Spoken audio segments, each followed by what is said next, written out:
Sir, I rise to support the objectives of this bill completely and wholeheartedly. Sir, like many other bills that we pass in Parliament, it is yet another bill that is no doubt driven by good intentions and will clearly entail significant spending.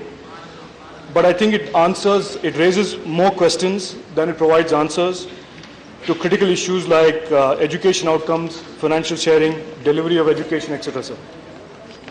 So we all accept that this is the single biggest investment we can make for the future of our nation. But there is a need to go beyond the rhetoric and vision into what will make or unmake the goals that we are setting for ourselves and the promises that we are making to our children in this bill. So therefore, I'll make a few brief points to add to what my honourable colleagues have already said in Parliament, sir.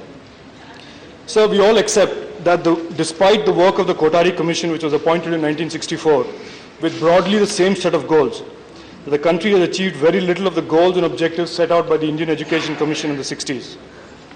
Understanding the why of this will be very important if we are to make this bill a success on the ground. I look forward to hearing from the Honourable Minister his views on what went wrong in the last 60 years.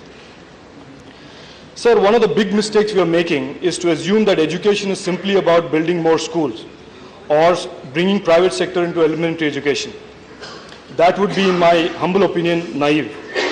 The education problem in our country is more about capacity building through the entire education value chain, which includes at the core of it teachers and faculty as much as school infrastructure, the software and the hardware of education.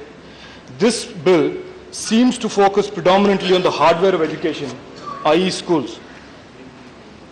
The biggest crisis facing education in India, in my opinion, sir, is that the profession of teaching is on the decline, both in terms of numbers and in terms of the quality. I would urge the government to focus on this issue in more than a passing way, as it has in the bill so far. What is the total number of teachers required? What kind of capacity for training and developing teachers of tomorrow is the government envisaging through this bill? What is the government going to do to make teaching an attractive profession for the upcoming students? I would like to hear from the Minister more on his strategy around these issues. Second, sir, is the issue of the government school system itself.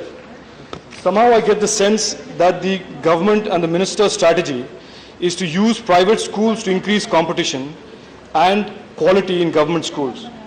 Sir, with the greatest respect to this dream, this is not going to happen as some automatic consequence of private school and investor entry into elementary education. The government school system needs top-to-bottom reform and restructuring, starting with faculty compensation, infrastructure equipment, facilities improvement, and creating a cadre of teachers and principals that can do their job with sufficient oversight but with little political interference. Unless the existing government school system is invested in, reformed and modernized, they will suffer the fate that they are already suffering, which is that students will move to private schools for better quality education. Without fixing the current government school system, widespread entry of private school will hasten the demise of government schools. If you don't believe this theory, please look around you in other areas like hospitals, airlines and telecom, where private sector competition without preparing the government entity do not result in any improved quality or competitiveness on the part of the public entity. Rather, it hastens its decline into irrelevance. So finally, there are many more ambiguities around in the bill around the role of the local government, state and the central government in discharging the central obligation of providing universal education, which needs clarity and addressing. As we all know, sir, many bills have been passed by this House that have just resulted in increased litigation due to the broad interpretive and administrative discretion and grey areas in the legislation draft itself. So, sir, in ending, I request the Minister to address these issues to make this dream of universal education a reality. Otherwise, it will remain an empty promise and make this bill yet another case of when in doubt, legislate. Thank you, sir.